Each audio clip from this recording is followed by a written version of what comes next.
I tweeted this last night. I got a sense that my take, this is all real.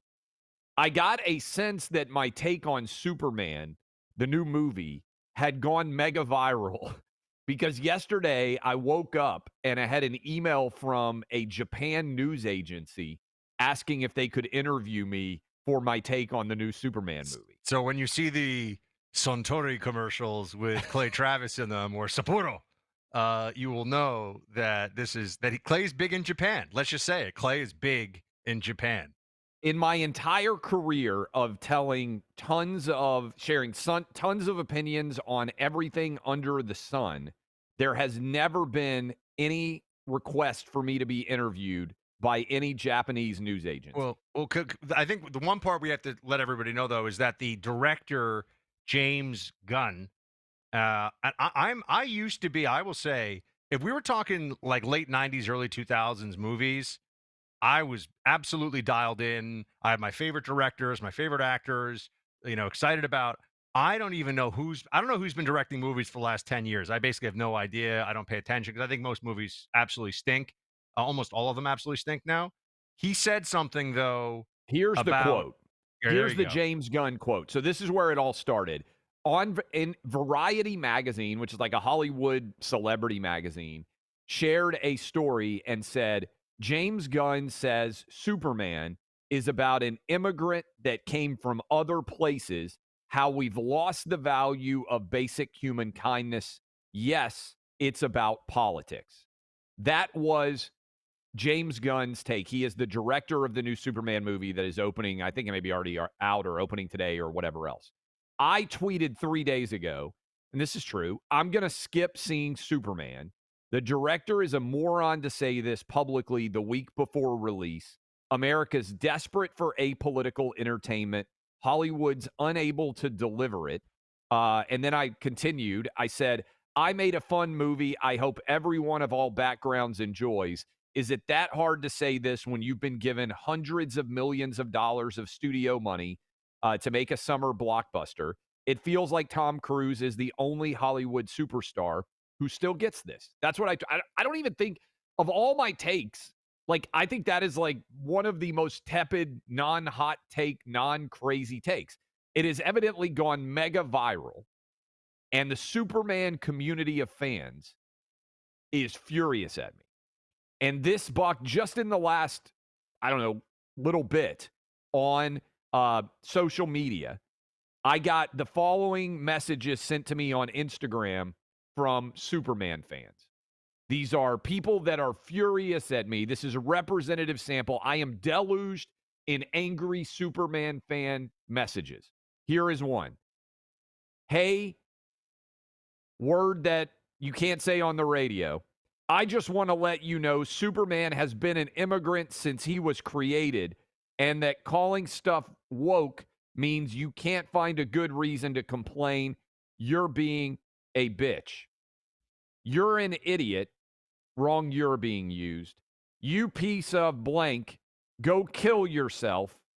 James Gunn isn't the moron. You are. Your family will burn for this. Whoa.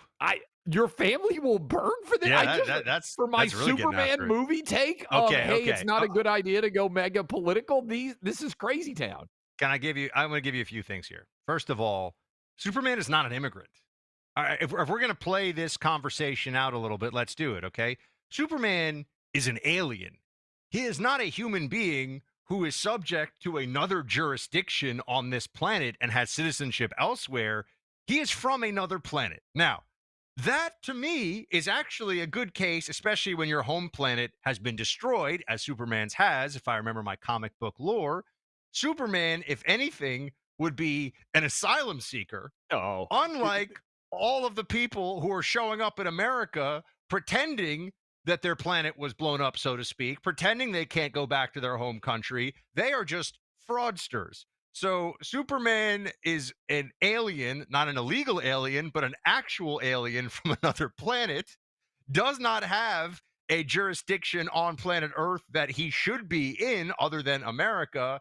And I think under any reasonable uh, view of asylum law, his home planet is gone, so I don't think he can go back. So I think that you could say he's a credible asylee.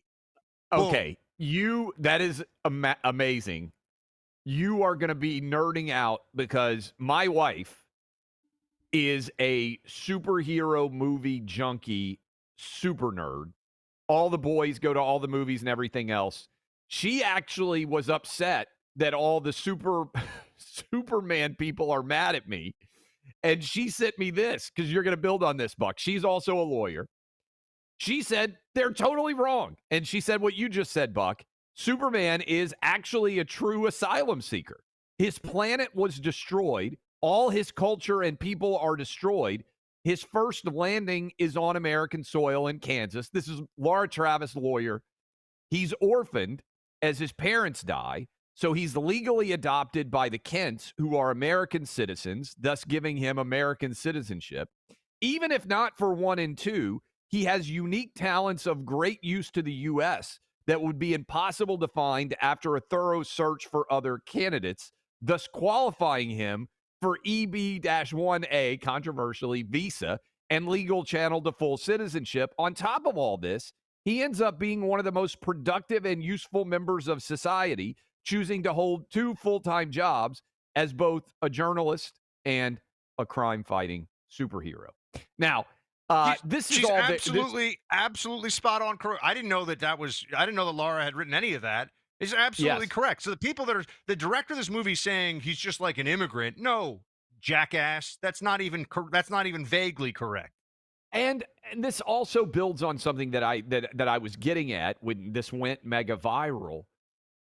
I would believe if you gave me, Buck, if I left this show and I suddenly became a Hollywood movie director, if you gave me hundreds of millions of dollars to make a movie, it might well end in utter disaster. Remember, Fox had to sell off the lot at the Pico and Motor part of it, where the Westfield Mall is now, for those of you out in LA, because they lost so much money on Cleopatra with Elizabeth Taylor back in the day for the movie nerds.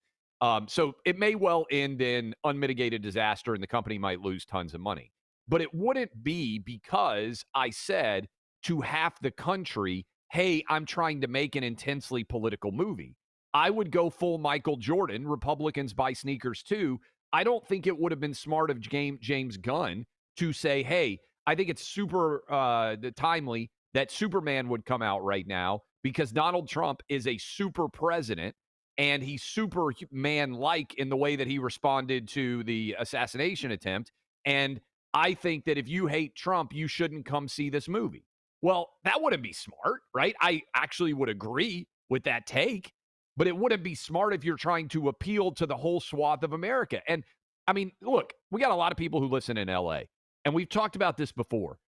When is Hollywood going to recognize that the reason why Tom Cruise is the last superstar is because he just wants to make apolitical popcorn movies that everybody can sit and watch that aren't trying to indoctrinate you in any way and are just about entertaining you for a great summer movie, right? I don't understand why these people can't get it through their heads that apolitical entertainment that Well, everybody can watch, it should be the goal. no, because the goal. These are communists. Their goal is the indoctrination. They view that they've reached a point. Like James Gunn is already very rich, already has all the connections he needs. It is more important to him to make a movie that he can virtue signal to his lib friends in Hollywood about than to make a movie that makes a ton of money at this point. Like if he has to choose between those two things, otherwise, how do you explain things like Snow White, which was an absolute disaster, hundreds of millions lost, and we knew it was going to lose money the whole time. We're not Yes. making that movie, but it's because Yes. they're so ideologically committed that it is not profit motive first. That's what they used to say. I might add, they used to say, "Oh, we're just doing what makes money." That's not true.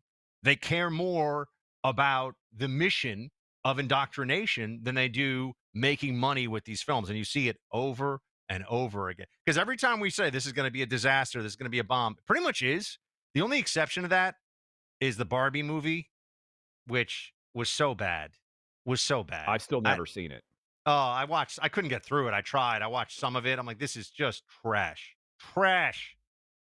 And is that just it was successful because they were It was a marketing girl entirely to women, and it's like it girl was a girl power, power. It was a yay. whole girl power thing. Like, oh, like Barbie and the nostalgia and everything else. It is an absolutely garbage movie. Absolutely garbage movie. And just like people, Clay, I used to say that Hamilton was garbage when people were waiting in line for like 3 days for tickets. Okay. I was like, guys, I just know it's garbage.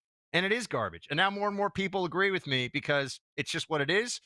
Barbie, eventually everyone's going to realize nonsense. I Don't even get me started on Avatar. Those of you who like Avatar, Yeah, but Avatar, Avatar is not, to me, as aggressively political. I know James Cameron is a Fern Gully with some laser guns or whatever. It's preposterous. but Preposterous. it made a lot. I think that It there did make a is, and I lot. don't It know did make a who's lot of, gonna but that was because of the technology. It wasn't because of the storyline. It was because of the 3D and all that stuff. I'm just telling you, somebody out there in Hollywood is gonna get smart enough to just say, "I'm not hiring any of these woke BS moron people. We're just gonna like whoever Tom Cruise wants to work with, we're gonna double, triple, quadruple down with him. All he cares about is making movies that are gonna be super entertaining. And that's what we're gonna focus on. And you're gonna mint money. You are gonna make money hand over fist because I just see stuff like this all the time, and it just makes me throw my hands up because I wanted to go see Superman. I mean, I'm a middle America guy. Like I like to go sit in the movies and have popcorn. I still like going to the movie theater. I want to go see the new Jurassic Park, even though I'm sure it's like, Oh, total trash. oh, Michael But Crichton is rolling over in his grave. Good but heavens. I enjoy seeing dinosaurs on the movie screen. I like seeing fighter jets blow things up. I mean, I am the average American consumer. Why would you alienate anybody from Superman? You could easily say Superman is an aspirational goal that is about everyone fulfilling the best possible abilities of their own innate gifts. Like, it's so easy to sell this movie. Just don't tell me that it's political and about immigration. By the way, when most people are opposed right now to the immigration policies, it's not even 50-50. We talked about this. It's like 65-35. The guy's a moron. Anyway, I thought you guys would enjoy it. I do think it's important culturally, but there's people out there that are furious at me for saying, hey, maybe Superman should just kind of appeal to everybody and not be some sort of woke version of Hollywood fantasy. And when you say that, the little fanboys come running and tell me my family should burn. My family should burn for my Superman take of all things.